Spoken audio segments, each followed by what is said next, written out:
नमस्कार विद्यार्थी मित्रांनो, मी सचिन चव्हाण तुम्हा सर्वांचं एमपीएससी ज्ञान यूट्यूब चॅनलमध्ये हार्दिक स्वागत करतो. Our today's topic is time zone and it's related problems. म्हणजेच काय तर मला टाइम झोन म्हणजेच त्याला वृत्तपट्ट असं मराठीमध्ये म्हणतात. थोडंसं अवघड नाव आहे. टाइम झोन हा शब्द जर तुम्ही लक्षात ठेवला तर फार सोपं जाईल. तर बघा, हा टाइम झोनचा कन्सेप्ट काय आहे, तो कशामुळे आला, त्यामुळे काय फरक पडला, त्याचे प्रॉब्लेम्स काय होते आणि ते सॉल्व्ह करण्यासाठी आपण काय केलेलं आहे, ही गोष्ट आपण या व्हिडिओमध्ये घेऊयात. तर चला मित्रांनो, सुरुवात करतो. तुम्हा सर्वांना माझा जय जिजाऊ. तर बघा, सर्वात आधी काही कन्सेप्ट लक्षात घेऊयात, मग टाइम झोनकडे वळूयात. की सर्वात पहिला कन्सेप्ट आपल्याकडे इथे आहे की परिवलन म्हणजे काय. परिवलन काय सांगतो तुम्हाला. बघा, परिवलन म्हणजे काय तर ही साधा कन्सेप्ट तुमचा पृथ्वीसोबत रिलेटेड आहेत. काही 4 कन्सेप्ट आहेत, मी पुढे परत तुम्हाला सांगणारच आहे. परिवलन म्हणजे काय की तुमची पृथ्वी म्हणजे आपली पृथ्वी ही एका आसाभोवती अशी डिवाइड आहे, बरोबर. याला एक सेंटरमधून आपण जर पाडलं असेल, म्हणजे समजा जर ही पृथ्वी आपली गोल असती तर हा नक्कीच आसा आला असता. पण आपल्या पृथ्वीचा आस हा 23 डिग्री एवढ्या 23.5नी फिरलेला आहे, 23.5नी कललेला आहे. त्यामुळे काय प्रॉब्लेम झाले ते पण आपण पुढे डिस्कस करूयात, किंवा आपण याच्या आधीच्या लेक्चरमध्ये सुद्धा ते डिस्कस केलेले असतीलच असं मला वाटतं. तरी बघा, इथे परिवलन म्हणजे काय तर परिवलन म्हणजे ह्या आसाभोवती पृथ्वी स्वतःभोवती फिरते, गोल गोल गोल गोल फिरते पृथ्वी. ती पश्चिम ते पूर्व अशी फिरते. तर ही जी स्वतःभोवती तिला फिरणं असतं त्याला परिवलन असं म्हणतात. आपला मगाच आपण बोललो तसं की हा आस कसा आहे, दक्षिणोत्तर आहे. इथे दिसतच आहे तुम्हाला, ही नॉर्थ साईड, ही तुमची साऊथ साईड असा. त्याचं उत्तर ध्रुव कुठे टाकलेलं आहे तर ध्रुव ताऱ्याकडे आहे. इकडल्या साईडला तुमचा ध्रुव तारा आहे. ही गोष्ट अशी सांगितलेली आहे आपण. स्वतःभोवती ती फिरते. आता इथे तुमचा एक इम्पॉर्टंट MCQ तयार होऊ शकतो. MCQ काय सांगतो की आपण म्हणतो की पृथ्वी काय करते, 24 तासामध्ये स्वतःभोवती फेरी पूर्ण करते. पण आपण MPSC करतो तेव्हा आपल्याला अशी बेसिक डिटेल लक्षात ठेवावं लागेल की ती 23 तास 56 मिनिटं आणि 4.099 सेकंद एवढ्या वेळात स्वतःभोवती फिरते. म्हणून आपण तिला 24 तास असं कन्सिडर केलेलं आहे. पण त्याच्यातले काही मिनिटं नक्कीच उरलेले आहेत. हा पेपरला MPSCच्या राज्यसेवेला हा प्रश्न येऊन गेलेला आहे. एकदम ट्रिकी क्वेश्चन आहे. ही गोष्ट तुम्हाला व्हॅल्यू सहित पाठ ठेवावी लागेल. एकही पॉईंट यातला मिस करता येणार नाही. कारण की तुम्ही जर MPSCचा प्रश्न पाहिला तर तुम्हाला लक्षात येईल की इथे MPSCने फक्त 4.9 असं केलेलं आहे.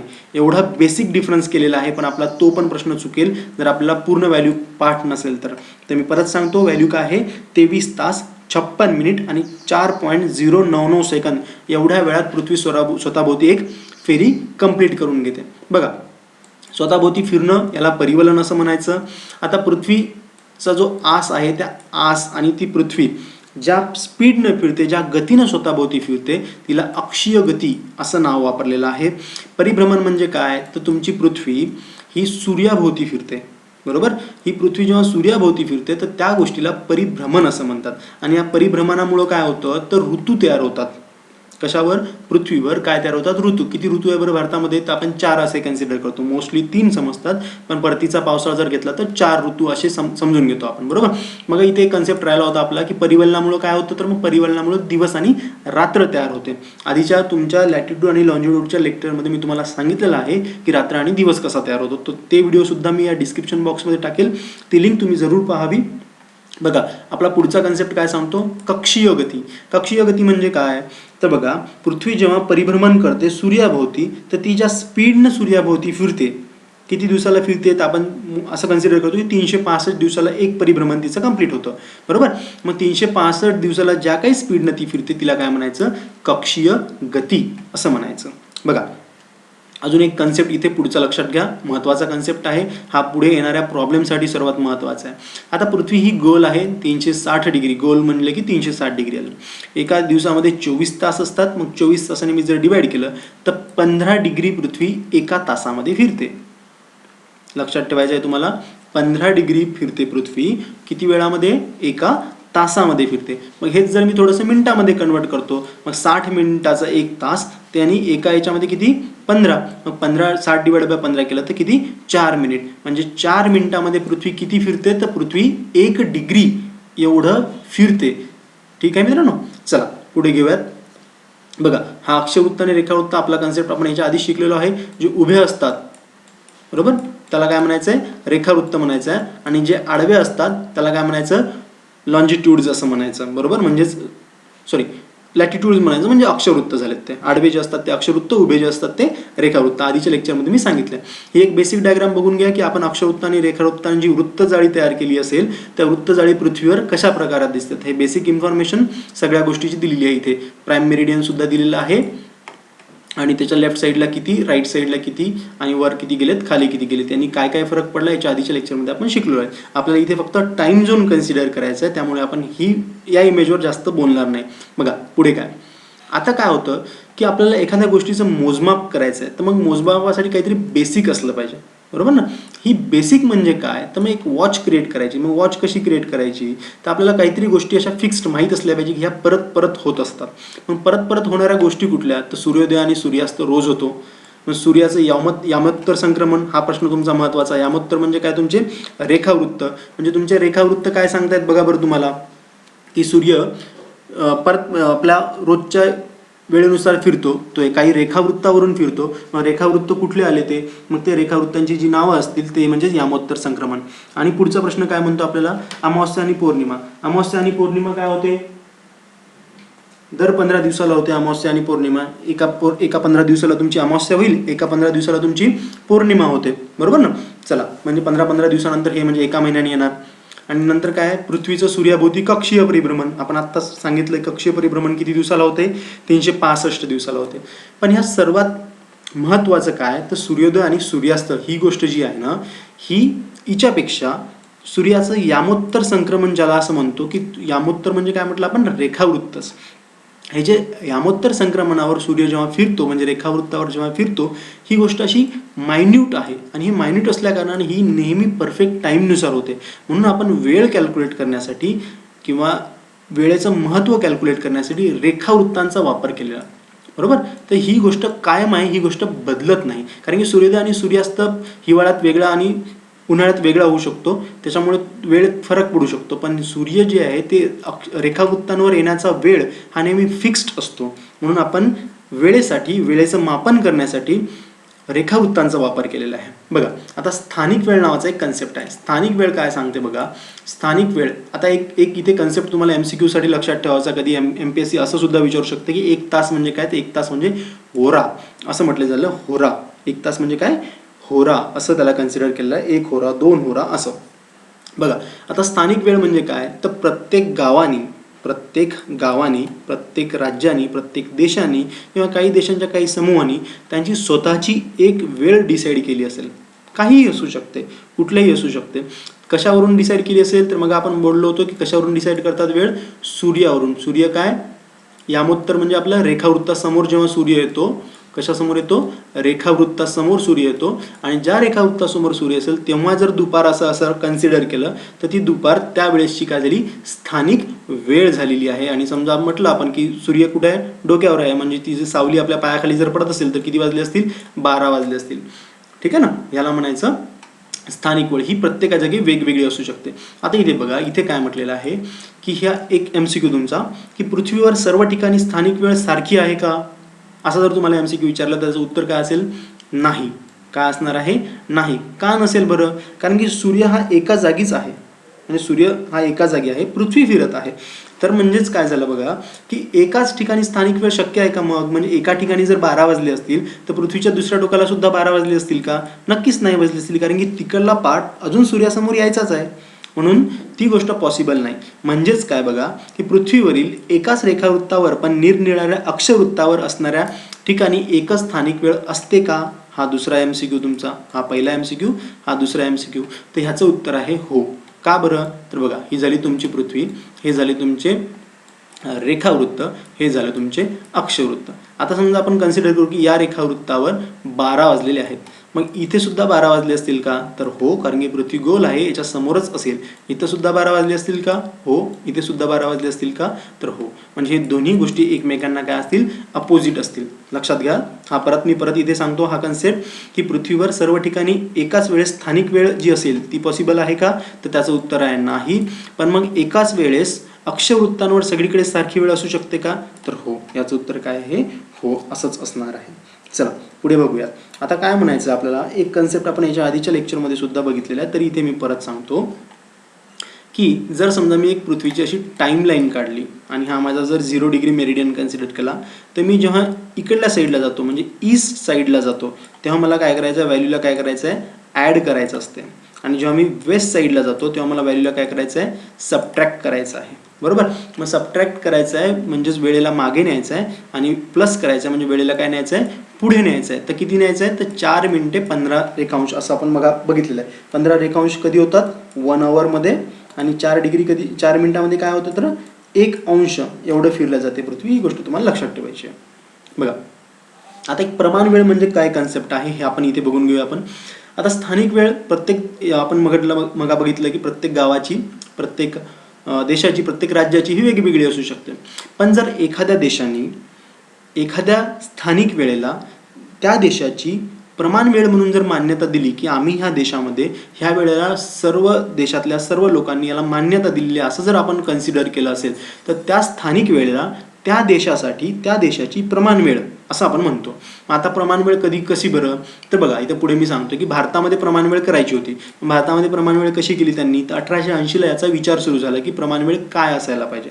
मग साधा प्रश्न आहे, मग प्रमाण वेळ कशी कॅल्क्युलेट करतात. समजा हा भारत आहे, ठीक आहे. मग भारताचं ह्या टोकाला किती वाजले असतील, ह्या टोकाला किती वाजले असतील असं कन्सिडर करा, किंवा इथल्या रेखावृत्ताचा मापन करा, ह्या रेखावृत्तांचं मापन करा. जसं इथे केलेलं आहे आपण बघा, भारताचं पूर्वीय रेखावृत्त म्हणजे भारताची पश्चिम दिशा ते जे रेखावृत्त असेल ते आहे 68.7 पूर्व, आणि भारताची पूर्व दिशा त्याचं जे रेखावृत्त आहे ते आहे 97.25 पूर्व रेखावृत्त. बरोबर. मग त्या दोघांची बेरीज केली, एक नॉर्मल वरचे पॉईंट्स वजा करून घेतलेत आणि तिथे 68 + 97 एवढी त्याची व्हॅल्यू केली, /2. तर आपल्याला किती मिळाले, 82.5 पूर्व. हा पूर्व हा लक्षात ठेवायचा बरं, पूर्व पश्चिम लक्षात ठेवायचा. पूर्व म्हणजे इकडल्या साईडला आणि हा कुठला आहे तुमचा, वेस्ट म्हणजे हा पश्चिम साईड आहे. म्हणजे इथे कुठेतरी 82.5 आहे, तर इथे कुठेतरी तुमचा भारत असणार, म्हणजे आपला भारत इथे कुठेतरी असणार आहे. आणि हा किती आहे, तर इथे बघा हा आहे GMT 5:30 आणि प्लस लिहिलं आहे आपण. प्लस मगाच एक्सप्लेन केलं, प्लस म्हणजे उजव्या साईडला, म्हणजे ग्रीनविचवर जर 12 वाजले असतील तर ह्या साईडला किती वाजले असतील, 5 वाजलेले असतील. आलं का लक्षात तुमच्या. बघा, आणि आपला टाइम झोन कुठला आहे, तर आपला टाइम झोन आहे कोलकाता. ही गोष्ट तुम्हाला लक्षात ठेवायची आहे.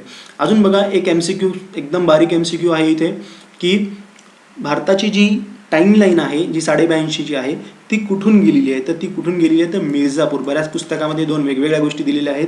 एका पुस्तकामध्ये मी वाचलं त्यानुसार मिर्झापूर दिलं आहे, कुठं अलाहाबाद दिलेलं आहे, कुठं उत्तर प्रदेश दिलेलं आहे. तर हे दोन्ही गावं आहेत जे की टाईमलाईनच्या जवळ आहेत, त्यामुळे आपण हे दोन्ही उत्तर कन्सिडर करू शकतो, मिर्झापूर किंवा अलाहाबाद. आणि हे दोन्ही शहरं कुठे आहेत, उत्तर प्रदेशमध्ये. आता अलाहाबादचं नाव चेंज झालं आहे, प्रयागराज केलेलं आहे. तर ही गोष्ट सुद्धा तुम्हाला लक्षात ठेवायची आहे की MCQ मध्ये आता प्रयागराज येऊ शकतं, तेव्हा काय आहे तर आपलं प्रयागराज सुद्धा तुमचं ऑप्शन असू शकतं. किती तासांनी आपण पुढे आहोत, तर आपण 5 तासांनी पुढे आहोत. इथे मी प्लसचं साईन दिलेलं आहे बघा, ही गोष्ट तुम्हाला लक्षात ठेवायची. इथे प्लस आहे, प्लस म्हणजे उजव्या साईडला गेलेलो आहे आपण. बरोबर ना. चला, आता 1880ला फक्त यांनी डिसिजन घेण्याचा कार्यक्रम केला होता, पण 1905 पासून ही ऑफिशियली आपली वेळ झालेली आहे, जिला आपण प्रमाण वेळ म्हणून मान्यता दिली आहे.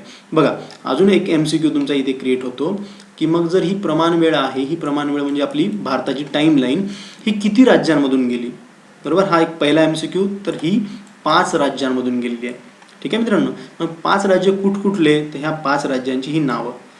बरोबर. आता ही प्रत्येक वेळेस नावं लक्षात राहणं सोपं नाही आहे, म्हणून मी ह्यासाठी इथे तुम्हाला एक ट्रिक पण देतो लगेच, की उत्तमची कोल कंपनी आहे. ही गोष्ट तुम्ही 4-5 वेळेस जर म्हटली तुम्हाला सहज लक्षात राहील. उत्तमची काय आहे, कोल कंपनी आहे. उत्तमची कोल कंपनी आहे म्हणजे काय बरं, मग ह्यामध्ये तुमच्या 5ही राज्यांची नावं येतात. कुठले कुठले, उत्तर प्रदेश, मध्य प्रदेश, छत्तीसगड, ओडिसा आणि आंध्र प्रदेश. इथे मी परत इथे नावं लिहून दिलेलं आहे, याचं एक्सप्लेनेशन सुद्धा दिलं आहे. उत्तर प्रदेश, मध्य प्रदेश, छत्तीसगड, ओरिसा आणि आंध्र प्रदेश. बघा इथे उत्तर प्रदेश हा थोडासा पार्ट आहे मध्य प्रदेशचा, हा तुमचा छत्तीसगड. ठीक आहे मित्रांनो. आला इथे छत्तीसगड, हा तुमचा ओरिसा आणि हा तुमचा आंध्र प्रदेश. आले 5ही राज्यांची नावं. ही ट्रिक सुद्धा तुम्हाला लक्षात ठेवायची. हा MCQ नक्कीच घेऊ शकतो, याआधी सुद्धा आलेला आहे. बघा पुढे चला. आता काय झालं की आपण सांगितलं होतं की 1800च्या काळामध्ये आपण काय केलं होतं, 1890 1880च्या त्या काळामध्ये आपण याच्यावर कमिटी बसवली होती आणि 1905 मधून आपण एक टाईमलाईन फिक्स केली. आता 1905 म्हणजे काय बघा. आता स्वातंत्र्यानंतर आपण एक इंडियन स्टँडर्ड टाईम म्हणजे जी 82.5 आपण फिक्स केली होती, तिला इंडियन स्टँडर्ड टाईम म्हणून मान्यता दिली. का बरं त्या मान्यता द्यावी लागली? कारण की स्वातंत्र्याच्या आधी आपल्याकडे 3 स्थानिक वेळा होता. एक मुंबईची वेळ होती, एक कोलकात्याची वेळ होती आणि ह्या दोन्ही वेळा चेन्नईच्या वेळेवर म्हणजे चेन्नई जे ऑफिस असेल चेन्नईचं तिथून मॅनेज केल्या जायच्या. अशा 2 वेळा होत्या. कुठे कुठे? कोलकाता आणि मुंबई. आता मग ह्या वेळा कधीपासून चेंज झाल्या? तर 1905 पासून चेंज व्हायला पाहिजे होत्या. 1905च्या आधीपासूनच ह्या वेळा सुरू होत्या. फक्त 1947 नंतर म्हणजे आपला देश जेव्हा स्वतंत्र झाला तर 1947 नंतर आपण कंट्री युनिटी म्हणजे आपल्याला युनिफाईड करायची होती कंट्री, कारण की पाकिस्तान सेपरेट झाला होता. बरेच राज्य वेगवेगळी मान्यता मागत होते, म्हणून आपल्याला देशाला एकत्र बांधायचं होतं. म्हणून आपण युनिटी हा एक धागा पकडला आणि त्या युनिटीसाठी आपण ह्या बाकीच्या ज्या टाईमलाईन्स होत्या किंवा म्हणजे कलकत्ता आणि मुंबई ह्या दोन्ही टाईम्सलाईनला तिलांजली दिली आणि आपण काय वापरलं तर आपण एक मिडल व्हॅल्यू फाइंड आउट केली जी की 82.5 पूर्वरेखावृत्त आहे आणि तिला आपण आपली प्रमाण वेळ असं मान्यता दिली आणि ती प्रमाण वेळ म्हणून कन्सिडर केली. ठीक आहे मित्रांनो. तरी सुद्धा 1948 पर्यंत आपल्याकडे कोलकाताची टाईमलाईन सेपरेटली वापरत होते आणि मुंबईची सुद्धा टाईमलाईन 1955 पर्यंत वापरत होते. हा सुद्धा सगळ्यात महत्त्वाचा MCQ तुमच्या लक्षात राहायला पाहिजे, कारण ही गोष्ट सुद्धा कुठल्याही पुस्तकात दिलेली नाही आहे. बघा आता पुढे काय सांगितलं मी की आपण चेन्नईला आपण म्हटलं ना ही गोष्ट चेन्नईवरून हँडल केलं जायचं. तर मग जेव्हा स्वातंत्र्यानंतर आपण हिला प्रमाण वेळ म्हटलं तेव्हा मग चेन्नईचं ऑफिस आपण प्रयागराज डिस्ट्रिक्ट, आत्ताच आपण प्रश्न केला होता की अलाहाबाद डिस्ट्रिक्ट म्हटलं होतं, तर अलाहाबाद नसून आता ते प्रयागराजला, त्या प्रयागराजला आपण काय केलं ते ऑफिस शिफ्ट केलं. का शिफ्ट केलं तर इथले इक्विपमेंट हे आपल्या टाईमलाईनच्या जवळ असली पाहिजे, म्हणजे तिची प्रॉपर डिटेल्स माहिती पडली पाहिजे. आणि सर्वात महत्त्वाचा एक MCQ इथे बघा की मग ही जी प्रमाण वेळ आहे ही प्रमाण वेळ कोण मॅनेज करते, तर ते मॅनेज करते CSIR NPL. आता हे CSIR NPL काय आहे ते येणाऱ्या लेक्चरमध्ये मी तुम्हाला ह्याबद्दल डिटेल माहिती सांगणार आहे, कारण हा मुद्दा सुद्धा चर्चेत आला होता. कारण की भारतामध्ये 2 टाईमलाईन असाव्या असं काही लोकांचं म्हणणं आहे. ते काय आहे का आहे येणाऱ्या व्हिडिओमध्ये मी नक्की सांगेल. तो व्हिडिओ सुद्धा पाहायला जरूर विसरू नका. त्यासाठी तुम्हाला एक सोपं काम करायचं, बेल आयकॉनवर क्लिक करायचं, चॅनलला सबस्क्राईब करून, म्हणजे तुम्हाला येणाऱ्या व्हिडिओची नोटिफिकेशन सर्वात आधी मिळतील. तर बघा इथे काय केलं आपण, हे IST इंडियन स्टँडर्ड टाईम म्हणजे 82.5 पूर्वरेखावृत्त ह्याला मॅनेज करण्यासाठी आपण जी म्हणजे जी समिती म्हणण्यापेक्षा जी संस्था काम करते तिला CSIR NPL अलाहाबाद असं म्हटलं जातं, जिचं नाव आहे एक्सप्लेनेशनसाठी तुमच्या पुढे नॉलेजसाठी मी सांगतोय, council of scientific and industrial research and national physical laboratory असं ह्याचं नाव आहे, जी की अलाहाबादला आहे म्हणजे उत्तर प्रदेशमध्ये आहे. तर ही जी संस्था आहे ही इंडियन स्टँडर्ड टाईमला मॅनेज करण्याचं काम करतं. तर बघा आता हे सगळा कन्सेप्ट तुमचा झाला. तर आपण एक गोष्ट लिहिली होती की आपण लिहिलं होतं की प्लस किती 5.5 असं काहीतरी तुम्ही याच्या आधीच्या स्क्रीनवर बघितलं होतं. प्लस किती 5.5. मग हा प्लस 5.5 म्हणजे मग 1 कुठे आहे, 2 कुठे आहे, 4 कुठे आहे, मग 0 कुठे आहे, ह्याची सुरुवात कुठून झाली, ह्या सगळ्या गोष्टीचे कन्सेप्ट तुम्हाला इथे लक्षात येतील. बघा मग काय करायचं होतं आपल्याला की आपल्याला टाईम मोजायचा होता. मग टाईम मोजण्यासाठी आपण कशाचा वापर केला, मग आपण पहिल्याच आपल्या स्लाईडवर काय सांगितलं होतं की टाईम मोजण्यासाठी आपण काय केले, रेखावृत्तांचा वापर केला आहे. मग रेखावृत्तांचा वापर केला तर मग कुठल्या रेखावृत्तांचा वापर केला, तर ती गोष्ट समजण्यासाठी आपण पृथ्वीवर किती रेखावृत्त पाडलेत बरं, तर 360. अक्षवृत्त किती पाडलेत बरं, 181. बरोबर ना. मग हा जे 0 डिग्री मेरिडियन आहे हा कुठून जातो, तर हा ग्रीनविच या शहरातून जातो. मग 1884ला, ठीक आहे मित्रांनो, 1884ला काय झालं होतं, मग 1884ला एक मीटिंग झाली होती. ती मीटिंग कुठे झाली होती, तर ती झाली होती रॉयल ऑब्झर्वेटरी लंडन या शहरामध्ये. लंडन कुठे आहे, इंग्लंडमध्ये आहे. ठीक आहे ना, लंडन हे इंग्लंडमध्ये आहे. मग इंग्लंडमध्ये ही मीटिंग झाली होती. तर तिथे जी मीटिंग झाली त्या मीटिंगमध्ये असं कन्सिडर करण्यात आलं की 0 डिग्री जी असेल, 0 डिग्री मेरिडियन जी की या रॉयल ऑब्झर्वेटरीमधूनच जाते, त्या ऑब्झर्वेटरीतलं जे व्हॅल्यू असेल ते जे रेखावृत्त आहे त्याला आपण काय कन्सिडर करूयात, तर काय कन्सिडर केलं त्यांनी, मग 0 डिग्री रेखावृत्त असं त्यानं कन्सिडर केलं. बरोबर. आणि ह्याच्या उजव्या साईडला जे असतील ते 1 रेखावृत्त, 2 रेखावृत्त असे, ह्याच्या डाव्या साईडला जे असतील ते 1 रेखावृत्त, 2 रेखावृत्त पश्चिम अशा प्रकारे. पण एक गोष्ट इथे तुम्हाला कुठल्याच पुस्तकात न मिळणारा मुद्दा मी सांगतो की जेव्हा 1884च्या या मीटिंगमध्ये 0 डिग्री मेरिडियन फिक्स झालं तेव्हा टाईम जो आहे तो दुपारी 12 वाजतापासून कन्सिडर केला होता. दुपारी कधीपासून, 12 वाजतापासून कन्सिडर केला होता. पण नंतर परत एकदा इंटरनॅशनल ॲस्ट्रॉनॉमिकल युनियन 1922 यांची एक बैठक झाली आणि 1925 पासून त्यांनी असं डिसिजन घेतलं आहे की दुपारचे 12 नसून ते काय आहेत, मध्यरात्रीचे 12 आहेत. ते काय आहेत, मध्यरात्रीचे 12 आहेत. तर त्या मध्यरात्रीपासून हा टाइम सुरू होतो. तर ही गोष्ट लक्षात ठेवायची आहे. आणि जेव्हापासून याला मध्यरात्रीचा कन्सिडर केला तर सुरुवातीला याला GMT असं म्हणायचे, म्हणजे ग्रीनविच मीन टाईम. तर मग जेव्हापासून याला मध्यरात्रीपासून गेलं तर त्याचा सिनोनिम थोडासा चेंज केला, त्याला UTC म्हणतात. UTC म्हणजे काय, तर युनिव्हर्सल टाइम कोऑर्डिनेशन किंवा कोऑर्डिनेटेड युनिव्हर्सल टाइम असं त्याचं लॉंग फॉर्म आहे. तर ही गोष्ट सुद्धा तुम्हाला लक्षात ठेवायची आहे. ठीक आहे मित्रांनो. चला, एक कन्सेप्ट इथे सांगायचं राहिला, मी विसरलो होतो की इथे ह्याचं जे सोल्युशन आहे, म्हणजे हे असा वेळ कसा कॅल्क्युलेट करायचा, तर ह्याचं सोल्युशन जे आहे ते जॉन फ्लेमस्टीड या माणसाने दिलं होतं 16व्या शतकामध्ये. ठीक आहे. आणि पहिल्यांदा मग ह्या जॉन फ्लेमस्टीडनं जे काही सोल्युशन दिलं कशाचं, रेखावृत्ताला मांडण्याचं, ते पहिल्यांदा ॲडॉप्ट केलं होतं ब्रिटन या देशाने, म्हणजेच ग्रेट ब्रिटन म्हणजे इंग्लंड आणि त्याच्या आजूबाजूचे वेल्स वगैरे जे देश आहेत ना, तर सगळ्यांचा मिळून जो समूह आहे त्याला ग्रेट ब्रिटन असं म्हणतात. मग त्यांनी कशासाठी याचा वापर केला, तर त्यांनी 1847 पासूनच याचा वापर सुरू केला होता. कशासाठी, रेल्वेसाठी. मग रेल्वेसाठीच याचा वापर का सुरू केला ही गोष्ट मी तुम्हाला पुढे सांगणार आहे. बघा, आता हे जी GMT आहे, ग्रीनविच मीन टाईम म्हणजे 0 डिग्री मेरिडियनची जी टाईम आहे ती कोण मॅनेज करते. जसं आपण जी आपली संस्था होती त्याला आपण CSR असं म्हटलं होतं, CPIL CSR, ती संस्था जी आपलं टाईमला मॅनेज करतो, तशी GMTला जगातल्या सर्व देशांसाठी मॅनेज करण्याचं काम करतं BIPM फ्रान्स, म्हणजे bureau of weight and measures. ही जी संस्था आहे ही याला मान्यता देते. मान्यता देण्यापेक्षा त्याला मॅनेज करण्याचं काम करते. बघा, आता ही जे प्राईम मेरिडियन आहे, प्राईम मेरिडियन म्हणजे किती, आपलं 0 डिग्री रेखावृत्त. असा तुम्हाला एक MCQ येऊ शकतो की तुमचं प्राईम मेरिडियन कुठून गेलेलं आहे, कुठल्या देशातून गेलेलं आहे. आता इथे तुम्हाला अजून एक गोष्ट सांगतो की प्राईम मेरिडियन 0 डिग्री आणि इंटरनॅशनल डेट लाईन हे दोन वेगळ्या गोष्टी आहेत, जे की 180 डिग्रीला आहे.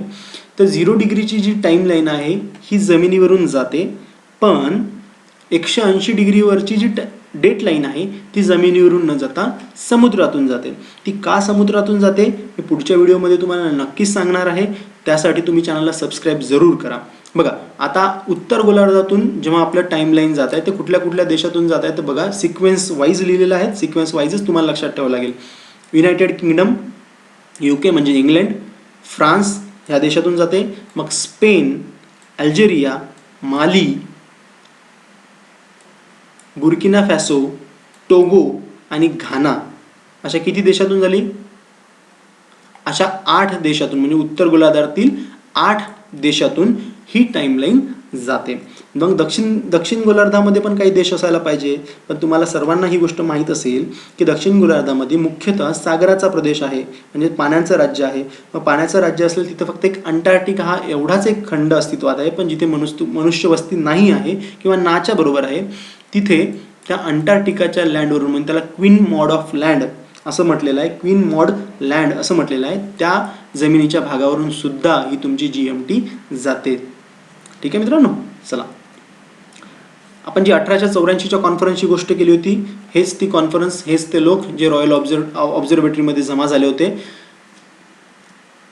आणि ही ती वॉच रॉयल ऑब्झर्वेटरीच्या बाहेर जी लावली आहे हिचा टाईम GMT 0 म्हणून कन्सिडर होतो. आणि ही इमेज कुठे तुम्हाला मिळणार नाही, कुठल्या पुस्तकात दिलेली नाही, पण इथे तुम्ही बघून घ्या. तर बघा, आता पुढचा कन्सेप्ट काय आहे, तर टाईम झोन्स म्हणजे काय. आता टाईम झोन्स क्रिएट का करावं लागले हा एक सर्वात महत्त्वाचा प्रश्न आहे. आता टाईम झोन्स क्रिएट का करावं लागले, तर त्याचं एक साधा आणि सोपं उदाहरण मी तुम्हाला सांगतो की टाईम झोन क्रिएट का करावं लागले. तर टाईम झोन क्रिएट करण्याचं कारण होतं की आपण मग बोलताना असं म्हटलं होतं की जेव्हा टाईम झोन्स नव्हते तेव्हा प्रत्येक देश, प्रत्येक गाव त्यांचा स्वतःचा एक स्थानिक प्रमाण वेळ किंवा स्थानिक वेळ कन्सिडर करायचे. बरोबर, ही गोष्ट तुम्हाला मी सांगितली. आता स्थानिक वेळमुळे काय व्हायचं की रेल्वे समजा रशियाच्या एका पार्टमधून, आता रशिया तर खूप मोठा आहे ना असा, मग रशियातून समजा 8 वाजता रेल्वे तुमची निघाली, मग इथे किती वाजता पोहोचेल, समजा इथे पोहोचली 10 वाजता, इथून निघाली 8 वाजता, इथे पोहोचली 10 वाजता. मग तुम्ही म्हणसाल की आता खंडप्राय देश आहे रशिया, मग इतकं कसं काय शक्य आहे? हे शक्य कशामुळे झालं? कारण की ही जी 10 वाजलेली आहे ही रशियाच्या या भागातली स्थानिक वेळ आहे आणि हे जे 8 वाजलेले आहेत हे रशियाच्या या भागातली स्थानिक वेळ आहे. म्हणून काय व्हायचं की रेल्वेचे ॲक्सिडेंट्स व्हायचे, कारण की याच पट्टीवरून जी रेल्वे जाणार आहे त्याच पट्टीवरून इकडून रेल्वे येऊ शकत होती. म्हणजे हा प्रॉब्लेम तयार झाला होता, रेल्वेचे टाईम फॉलो होत नव्हते, म्हणजे हा रेल्वेचा एक प्रॉब्लेम होता मित्रांनो.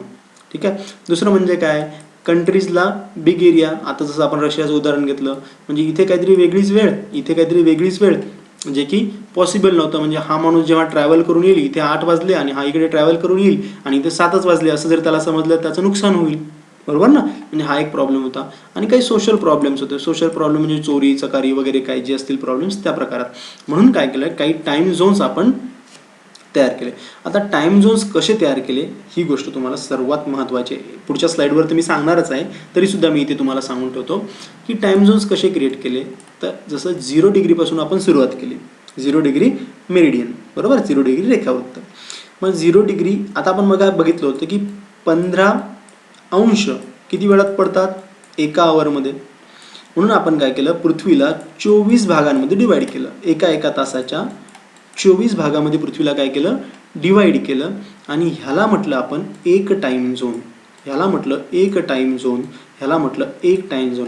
अशा एकंदरीत किती टाईम झोन झाले बरं, तर 24 तासाची 24 टाईम झोन. पण जर आपण सूर्याला म्हणजे शून्यला जर कन्सिडर केलं तर किती टाईम झोन होतील, 25 टाईम झोन्स होतील. पण ॲक्युरेट उत्तर किती आहे, तर आपण फक्त आणि फक्त 24 टाईम झोन्स तयार केलेले आहेत. पण 24 टाईम झोन्स म्हणजे किती, 0 डिग्री मेरिडियनच्या उजव्या साईडला 12 आणि 0 मेरिडियनच्या डाव्या साईडला 12 आणि हा एक असा 25. पण एकंदरीत उत्तर किती, 24च लिहायचं आहे. बघा आता एक इंटरेस्टिंग फॅक्ट म्हणून पण लक्षात ठेवा आणि काही टेक्निकल गोष्टी म्हणून सुद्धा, की कॅनडा, USA आणि रशिया जे मोठमोठे देश आहे, जगातले सुरुवातीचे काही देश आहे ज्यांचं क्षेत्रफळ खूप मोठं आहे. मग ह्यांचा मगाचा प्रॉब्लेम आपण बघितला, रेल्वेचा प्रॉब्लेम, सोशल गोष्टींचा प्रॉब्लेम. मग त्यांनी काय केलं की टाईम झोन असा काही कन्सेप्ट असावा असा एक विचार केला होता. ठीक आहे ना. कारण की रशिया बघा, हा रशियाची ही गोष्ट आहे की रशियाचा जो विस्तार आहे तो जवळजवळ 60 अंशाहून सुद्धा मोठा आहे. म्हणजे खूप मोठा झाला रशिया, जवळजवळ एक खंडा एवढा आकार झाला. पण तरीसुद्धा तिथे एकच वेळ असेल तर मग खूप प्रॉब्लेम्स होतील ना. म्हणून मग आपण काय केलं, आपण सांगितलं की 15-15 रेखांशावर काय केलं, आपण पट्टे पाडले. मग 15-15 रेखांशावर म्हणजे किती, एका आवरच्या डिफरन्सवर. कशावरून, तर ग्रीनिचच्या रेखावृत्तावरून. कारण की आपण ह्या बेसिक लाईनला कन्सिडर केलं होतं, बरोबर. मग ते कोण आहे, तर 0 डिग्री लॉन्जिट्यूड. लॉन्जिट्यूड म्हणजे रेखावृत्त. 0 डिग्री लॉन्जिट्यूड म्हणजेच कोण आहे, आपला ग्रीनिच रेखावृत्त. याला आपण आपला प्राईम मेरिडियन किंवा बेसिक व्हॅल्यू म्हणून कन्सिडर केलं होतं. आता बघा, मग टाईम झोन आला आपला, म्हणजे हा इथे मी 0 डिग्री आणि आपण सांगितलं की 15चा एक पट्टा, बरोबर ना. म्हणजे याच्या दोन्ही साईडला म्हणजे हे 7.5 असतील आणि इकडल्या साईडला सुद्धा 7.5 असतील. म्हणजे असा एकंदरीत 15 डिग्रीचा. म्हणजे ह्या 15 डिग्रीमध्ये कुठलाही देश असेल, कुठलाही राज्य असेल, कुठलाही समुद्राचा भाग असेल, कुठलाही जमिनीचा भाग असेल, इथे एकच वेळ असणार. इथे काय असेल, एकच वेळ. कारण की आपण टाईम झोन एकच पाडला ना. मग त्या पर्टिक्युलर टाईम झोनमध्ये फक्त एकच वेळ असेल. असा साधा आणि सोपा ह्याचा एक्सप्लेनेशन आहे. आपण मग बोलताना म्हटलं की 15 अंशाचा एक पट्टा असे किती, 1 तासाचा, बरोबर. मग काय केलं, डिझाईन केलं आणि त्याला अशा पट्ट्यामध्ये डिवाईड केलं. आता बघा, आता काही देश आपण मग बोलताना असं म्हटलं होतं की काही देशांचा विस्तार काय आहे, खूप मोठा आहे. मग काही देशांचा विस्तार खूप मोठा आहे तर मग टाईम झोन सुद्धा जास्त पडतील. कारण की आता आपण रशियाला काय म्हटलं होतं की रशिया असा खूप मोठा आहे, किती अंशाचा आहे, 60 अंशाचा आहे. आपण आणि टाईम झोनमध्ये एक पट्टा कितीचा पडला, तर 15 अंशाचा. म्हणजे या 60मध्ये किती पट्टे पडतील, तर 4 पट्टे पडतील. म्हणजे 4 टाईम झोन्स असतील. मग रशियाला टाईम कॅल्क्युलेट करण्यासाठी अशा 4 भागांमध्ये डिवाईड करण्यात आलं. ठीक आहे. आणि एवढ्या भागासाठी मग एकच फिक्स्ड वेळ, एवढ्या भागासाठी एक फिक्स्ड वेळ असं कन्सिडर करण्यात आलं, जेणेकरून टाईमचा प्रॉब्लेम सॉल्व्ह झाला. तर तुमच्या काही माहितीसाठी किंवा तुमच्या प्रॉपर MCQ नॉलेजसाठी तुम्हाला इथे एक गोष्ट लक्षात ठेवायची की भारतामध्ये नाही सॉरी USA मध्ये 4 टाईम झोन्स क्रिएट होतात. कॅनडामध्ये त्यांनी 5 स्वीकारलेले आहेत. रशियामध्ये 11 टाईम झोन स्वीकारले आहेत, कारण रशिया खूप मोठा देश आहे त्यामुळे. चीनमध्ये 1 टाईम झोन स्वीकारलेला आहे. इंडोनेशियामध्ये 3 टाईम झोन स्वीकारलेले आहेत. आणि भारतामध्ये किती आहेत, तर भारतामध्ये फक्त 1 टाईम झोन स्वीकारलेले आहेत. का, तर मग मी सांगितलं नॅशनल युनिटी करायची होती आपल्याला 1947 नंतर. म्हणून आपण भारतामध्ये एकच टाईम झोन स्वीकारण्यात आलेला आहे. बघा या डायग्राममध्ये तुम्हाला सर्व काही क्लिअर होईल. इथे तुम्हाला पूर्ण गोष्टींचं डिस्क्रिप्शन दिलेलं आहे. हा तुमचा 0 डिग्री मेरिडियन आणि हे एवढ्या देशामध्ये मग काय असेल, एकच वेळ असेल. ठीक आहे ना. चला मग असेच पट्टे पाडलेले आहेत आपण, 24 पट्टे आहेत, मोजून घ्या तुम्ही हवं असल्यास. असा स्नॅपशॉट काढला तर फारच उत्तम. भारत कुठे आहेत, भारत इथे बघा, इथे कुठेतरी आहे. मग भारत किती आहेत बघा, इथे हा 0 1 2 3 4 5 असं म्हटलं होतं आपण, बरोबर. आपण काय म्हटलं होतं, 5.5 म्हटलं होतं, बरोबर ना, +5.5. मग भारत बघा इथे कुठेतरी आहे, म्हणून इथे किती +5.5 असं आपण म्हटलं होतं. ठीक आहे मित्रांनो, अशा गोष्टी टाईम झोनसाठी. पुढे बघूयात आता. ही जी माहिती मग मी सांगितली तीच माहिती परत इथे सांगतोय. 24 आवर्स 24 लाईन्स पाडल्यात, each 15 degree for an hour. लक्षात आलं तुमच्या. टाईम झोन्स किती, 25 time zones as 0 degree prime meridian as a 1 to its right side 12, to its left side 12 time zones we have created. Total becomes 24 and this is 1 becomes 25. Okay. आता बघा, पण इथे एक महत्त्वाची गोष्ट तुम्हाला लक्षात ठेवायची आहे की प्रत्येक देश त्यांना हवा तो टाईम झोन निवडू शकतो. म्हणजेच तुम्हाला दिलेले टाईमचं जे झोन असेल ते टाईमचं झोन तुम्ही पाळावंच असं काही बंधनकारक नाही आहे. म्हणजे जर भारताने असं म्हटलं की भारत आणि इंग्लंड यांची वेळ किंवा इंग्लंडमध्ये जे काही टाईम झोन वापरलं जातं त्याला आपण म्हणतो ग्रीनविच टाईम झोन. तर हा जो ग्रीनविच टाईम झोन असेल तो ग्रीनविच टाईम झोनच जर भारताला वापरायचा असेल तर भारत नक्कीच तो वापरू शकतो, बरोबर. असं कुठलंही त्यावर बंधन नाही आहे, कारण की ही जी वेळ आहे ही सर्व देशांच्या सहमतीने झालेली आहे. ह्यासाठी कुठलाही कायदा किंवा इंटरनॅशनल लॉ पास करण्यात आलेला नव्हता. म्हणून सगळ्यात महत्त्वाची गोष्ट आहे की आपण कुठलाही टाईम झोन निवडू शकतो आणि असं बऱ्याच देशांनी केलेलं आहे. जसं की युगोस्लोवाकिया ह्या देशाचं उदाहरण आहे, त्यांनी रशियाचा टाईम झोन जो आहे तो वापरलेला आहे. ठीक आहे मित्रांनो. घाना या देशाने सुद्धा रशियाचा टाईम झोन वापरलेला आहे. तर बघा, मग आम्ही सांगितलं तसं तुम्हाला टाईम झोन्स हे आपण याच्या आधी स्लाईड डिस्कस केलेली आहे.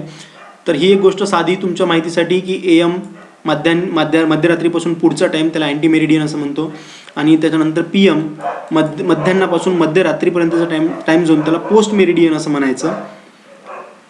तर मित्रांनो, मला असं वाटतं की ही संपूर्ण माहिती तुम्हाला कळली असेल. येणाऱ्या लेक्चरमध्ये तुम्हाला या टाईम झोनवरचे प्रॉब्लेम्स मी डिस्कस करणार आहे.